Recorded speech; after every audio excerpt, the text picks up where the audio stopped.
Hello friends, welcome back to Santhoshi Samayal. இன்றைக்கி நம்ம பார்க்க போகிறது ஒரு டேஸ்டியான சாம்பார் ரெசிபி.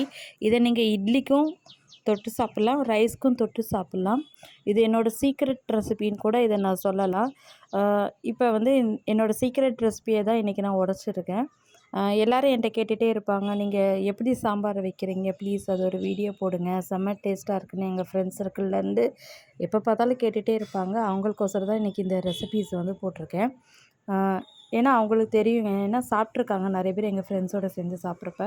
இப்போ இந்த ரெசிபி தான் நான் உங்களுக்கு ஷேர் பண்ணுறேன். இந்த பாருங்கள், துவரம்பருப்பு உங்களுக்கு குவான்டிட்டி எவ்வளோ வேணுமோ அந்த அளவுக்கு நீங்கள் வேக வச்சு மஞ்சப்பொடி போட்டு வேக வச்சு எடுத்து வச்சுக்கோங்க. இந்த பக்கம் தனியாக ஒரு அடுப்பில் பேனில் கடுகு, உளுத்தம்பருப்பு, கடலைப்பருப்பு ஒரு ஸ்பூன் போட்டுட்டு, கொஞ்சோண்டு 2 வெந்தயம், 2 வத்த மிளகா, 4 பச்சை மிளகா பாதியாக கீறி வச்சுருக்கேன். அப்புறம் கொஞ்சம் வெங்காயம், ஒரு தக்காளி. உங்களுக்கு வெங்காயம் தக்காளி வந்து நீங்கள் எவ்வளோ வேணாலும் ஆட் பண்ணிக்கலாம். 1 வெங்காயம் 2 தக்காளி இப்படி கூட நீங்கள் ஆட் பண்ணிக்கலாம், ஒன்றும் ப்ராப்ளம் இல்லை. அப்புறம் உங்கள்கிட்ட என்ன வெஜிடபிள்ஸ் அவைலபிளாக இருக்கோ அதை ஆட் பண்ணிக்கோங்க. நான் இன்றைக்கி வந்து முருங்கைக்காவும் கத்திரிக்காயும் நான் ஆட் பண்ணியிருக்கேன். கொஞ்சம் மஞ்சள் பொடி, கொஞ்சம் உப்பு எல்லாம் சேர்த்து ஒரு கலக்கு நல்லா எண்ணெயிலேயே நல்லா வதக்கணும். 1 நிமிஷம் நீங்கள் இதை நல்லா எண்ணெயிலேயே வதக்கி அதுக்கப்புறம் நீங்கள் கொஞ்சம் தண்ணியை விடுங்க. அதுவரை 1 நிமிஷம் அதிலே தான் வதக்கணும் நீங்கள். அதுக்கப்புறம் நான் 2 பெரிய தக்காளியாக எடுத்திருக்கேன் நான். ஒரு தக்காளியை பெருசாக எடுத்திருக்கேன் நான். அதையும் போட்டு இதில் நல்லா கலந்து விட்டுக்கலாம். அப்புறம் கொஞ்சம் தண்ணி, இதுக்கு எவ்வளோ தண்ணி தேவையோ அந்தளவு தண்ணியை விட்டு நல்லா இப்போ கொதிக்க விடணும். தட்டு போட்டு மூடி வச்சு இப்போ நல்லா கொதிக்க விட்டுடலாம். இந்த பக்கம் பருப்பு வந்து ஆல்ரெடி நான் வேக வச்சேன் இல்லையா, அதை வந்து இப்போ நல்லா மசிச்சு விடணும். அதுதான் வந்து கரெக்டான பக்குவம். இந்த பருப்பு மட்டும் எப்போவுமே தனித்தனி முழுசாக தெரியக்கூடாது. இது நல்லா கரண்டியால் வச்சு தண்ணியை விட்டு நல்லா மசிச்சு விடணும். இந்த பக்கம் நம்ம செக் பண்ணிக்கலாம் இந்த காய்கறி வெந்துருச்சான்றதை. இப்போ பாருங்கள், இப்போ வந்து ஒரு கத்தியால் எடுத்து லைட்டாக இப்படி அமுக்குனா அது வேகணும்.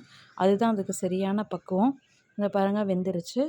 அப்போ ஓகே, கரெக்டாக இருக்குது. இந்த ஸ்டேஜில் வந்து நான் இதுக்கு தேவையான அளவுக்கு நான் சாம்பார் பொடியை ஆட் பண்ணுறேன்.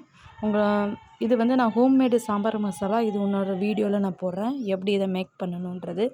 அதுக்கப்புறம் உங்களுக்கு காரத்துக்கு தேவையான அளவுக்கு கொஞ்சம் காரப்பொடி, கொஞ்சம் தனியா ஜீரக மசாலா ஆட் பண்ணியிருக்கேன் நான். ரெண்டத்தையும் இப்போ நல்லா கலந்து விட்டுக்கலாம். இப்போ நல்லா இதை கலந்து விட்டுட்டு தேவையான அளவுக்கு இப்போ வந்து நான் ஒரு 2 லெமன் சைஸ் அளவுக்கு புளி நான் வந்து ஊற வச்சுருக்கேன். நான் குவான்டிட்டிக்கு ஏற்ற மாதிரி நீங்கள் அட்ஜஸ்ட் பண்ணிக்கோங்க புளியை. இது வந்து நான் ஒரு 20 மினிட்ஸ் வந்து ஊற வச்சுட்டு நல்லா பிசைஞ்சு விட்டு அந்த புளியில் இருக்கிற சாறு ஃபுல்லாக இறங்கணும். அந்த மாதிரி நல்லா பிசைஞ்சு 1 2 3 தடவை வந்து நான் தண்ணி விட்டு பிசைஞ்சு விட்றேன்.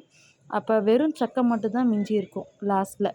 இந்த பார்த்திங்களா, இந்த மாதிரி நல்லா பிசைஞ்சு விட்டுட்டு இந்த புளியோட வாசனை வந்து ஃபுல்லாக போகணும்.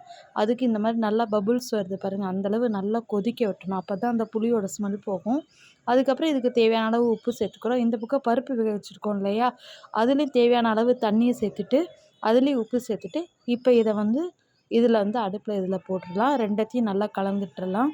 இதில் பாக்கி என்ன ஒட்டிகிட்டு இருக்கிறதுல பருப்பு ஒட்டிகிட்டு இருக்கு இல்லையா, அதிலே கொஞ்சம் தண்ணி விட்டு நல்லா கலந்து விட்டுடலாம். இப்போ என்னோடய சீக்ரெட் சாம்பார் ரெசிபி இன்றைக்கி உங்களுக்கொசரம் உடச்சிருக்கேன்.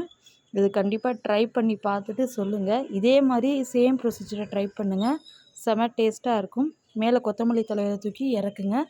சுவையான சாம்பார் ரெடி. இந்த மாதிரி சுவாரஸ்யமான ரெசிபீஸை தெரிஞ்சுக்கிறதுக்கு மறக்காமல் சந்தோஷம் சப்ஸ்கிரைப் பண்ணுங்கள். பாய்.